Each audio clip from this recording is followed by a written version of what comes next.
A pesar de sus inmensas riquezas, Colombia es el octavo país con mayor desigualdad en el mundo.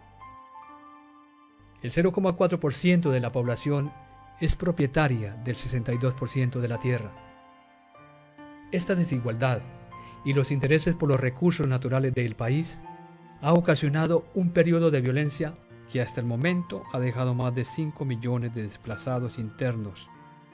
Una gran parte de ellos son indígenas y afrodescendientes que viven en zonas con grandes recursos naturales.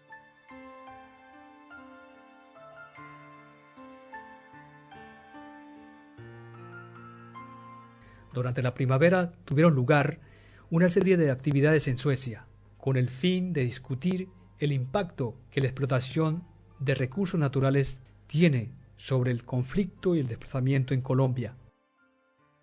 La proyección del documental de Holman Morris, El oro para Suárez, y un par de seminarios sirvieron para abordar la problemática que enfrentan las minorías étnicas como consecuencia de la explotación de recursos naturales.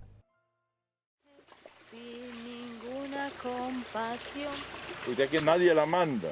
Pues sí, No le cumple horario a nadie. pues es que eso es lo bueno. Eso es lo bueno de este trabajo y que uno pues ya trabaja como de cuenta de uno. Es que esta es su empresa. Sí. Esclava no soy, esclava no soy. Decidimos hacer ese documental sobre Suárez porque pensamos que es una historia que se debe contar. Es una historia donde confluyen muchas otras historias, ¿no? Sobre todo es la historia de una lucha entre una comunidad pequeña, marginalizada, vulnerable, que resiste contra intereses económicos muy grandes y muy poderosos. Esto es como una herencia, ¿no? Que los padres trabajaron en eso y de eso a nosotros los enseñaron también a trabajar esto y ya nosotros le enseñamos a los hijos y así se va yendo la cadena. Pues yo me siento bien, gracias a Dios, porque hago con que le comí a mis hijos y salir adelante. En Suárez y en La Toma, la cultura, la vida, el trabajo en las minas, la electricidad, es un conjunto, no se puede separar uno del otro. Entonces eso es muy importante para entenderlo, porque si, por ejemplo, se les quita la minería a esta población, realmente se les está quitando su razón de ser. Es como quitar el territorio a una persona indígena, su relación con el territorio y la tierra y la actividad de minería es algo que está intrínsecamente vinculado con la cultura, no se puede separar. Entonces, quitar esto sería destrozar casi una comunidad, ¿no? En Colombia, de los 84 pueblos indígenas que están reconocidos, por lo menos 34 pueblos indígenas están en vía de extinción. Y en vía de extinción a causa del conflicto y a causa de los proyectos y a causa del modelo de economía que se desarrolla en el país. Esto ha generado unos niveles de desplazamiento tan fuertes que ha provocado la pérdida de comunidades enteras, llevándolos al punto hoy día de que si no se le crean unos planes de salvaguarda para ellos, pues terminarán siendo extinguidos.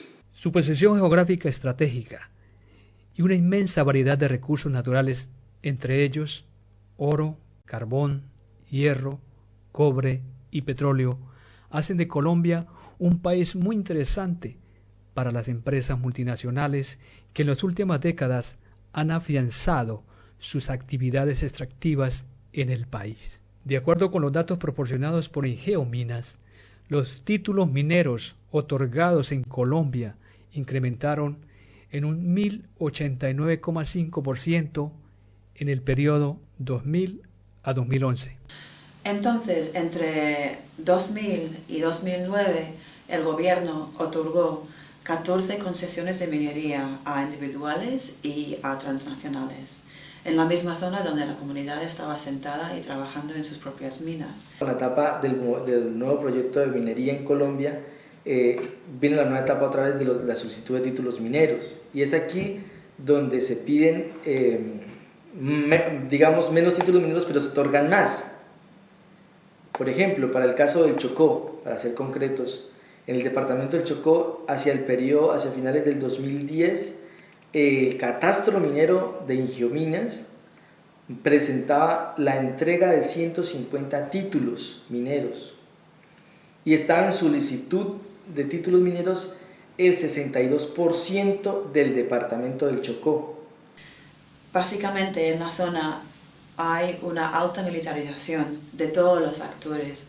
Hay muchísima actividad de las FARC, hay actividad de actores ilegales, sobre todo las Águilas Negras, y también hay un aumento de presencia militar en la zona.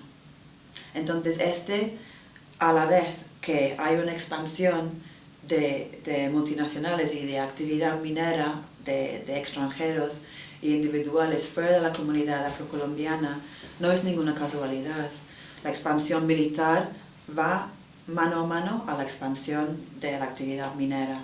Masacres, asesinatos selectivos de líderes sociales, desapariciones, violaciones, amenazas contra la vida y la integridad de la población, son algunos de los métodos que son utilizados para obligar a las comunidades a huir de sus territorios.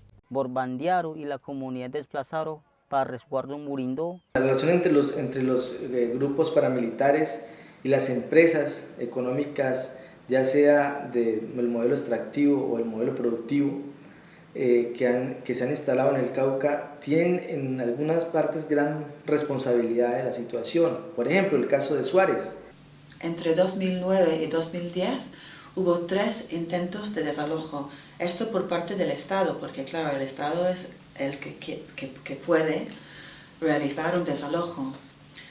Tras estos 3 desalojos y amenazas y asesinatos que habían sufrido la comunidad, por ejemplo, habían matado a 8 mineros afrodescendientes durante esa época, ¿no?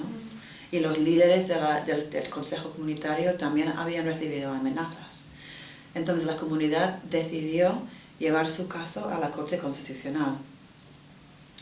Y en abril de 2011 la Corte Constitucional dio sentencia diciendo que sí, que la comunidad tenía todo el derecho a ser consultada antes de que se pasara a una actividad en sus tierras. Hemos venido a llamar al resto de la sociedad colombiana. La responsabilidad de las multinacionales en estos crímenes ha sido estudiada y documentada por muchas organizaciones y son muchos los líderes sociales que vienen denunciando estos crímenes de lesa humanidad. Cerca a Suárez, lo que se conoce como el Naya, hubo una masacre en donde murió mucha gente entre afro e indígena.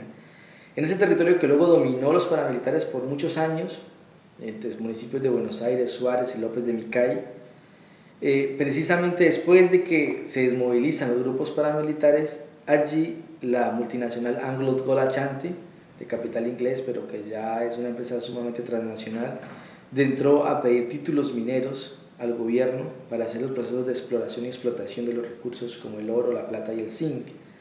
Entonces es curioso que suceda esto en el marco pues, de este conflicto territorial. No somos terroristas, somos una organización indígena que trabajamos por el bienestar, pensamos en el futuro de nuestros hijos. A pesar de la desigualdad de fuerzas, comunidades de indígenas y afrodescendientes vienen desde hace muchos años resistiéndose a abandonar sus territorios sin importar los peligros que en un país como Colombia implica rebelarse ante los proyectos del Estado y las multinacionales. Después de la decisión de la Corte Constitucional, que realmente ha sido como una victoria, una gran victoria para la comunidad, tampoco es que la cosa se ha solucionado. Lastimosamente, las amenazas han aumentado en la zona. Los líderes dicen que reciben un promedio de una amenaza cada 15 días. Entonces no es que la cosa se ha solucionado, la cosa sigue igual, siguen extranjeros e individuales haciendo minería en la misma zona. Entonces uno siempre ve que la ecuación es así, donde llega una empresa ya sea extractiva o ya sea productiva, con él llega el conflicto. El gobierno afirma que la Ley de Víctimas y Restitución de Tierras que se aprobó en el año 2011 abre la posibilidad de contar con un procedimiento especial para la restitución de tierras en el marco del conflicto armado que tiene lugar en el país. Por un lado está bien, digamos, que se avance en el tema de la reparación, pero pues no vemos unos resultados fuertes de cómo se va a reparar totalmente a las víctimas, puesto que hay que tener en cuenta que el país no se va a estirar, la tierra es la misma y el gobierno, pues por un lado no va a dejar de perjudicar a las empresas, pero por otro lado tiene que responder con un compromiso que es la reparación de las víctimas, ¿ya? A eso se le suma la incrementación de los títulos mineros que hay en Colombia. Entonces, mientras por un lado hay que reparar a las víctimas, por otro lado las empresas siguen con sus proyectos económicos y productivos, por el otro van creciendo las solicitudes de títulos mineros. Entonces nos ponemos a pensar dónde hay tierra para todo esto. Más de 70 líderes vinculados con el movimiento de desplazados para la restitución de tierras han sido asesinados en Colombia durante los últimos años. Y otros tantos se encuentran amenazados y son perseguidos. La lucha por la permanencia en la tierra continúa y la solidaridad internacional se hace cada día más importante.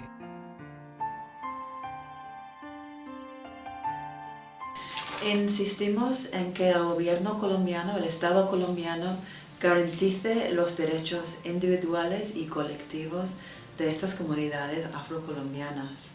Insistimos en que se implemente la sentencia de la Corte Constitucional, que se suspenden las concesiones que se han dado sin consulta previa y que se respeten las leyes para que esas poblaciones vulnerables y marginalizadas puedan seguir con sus formas de vida. Y es que cuando hay presión internacional, cuando Colombia siente la presión internacional, empieza a atender muchas de las cosas que desconoce cuando no hay esa presión internacional.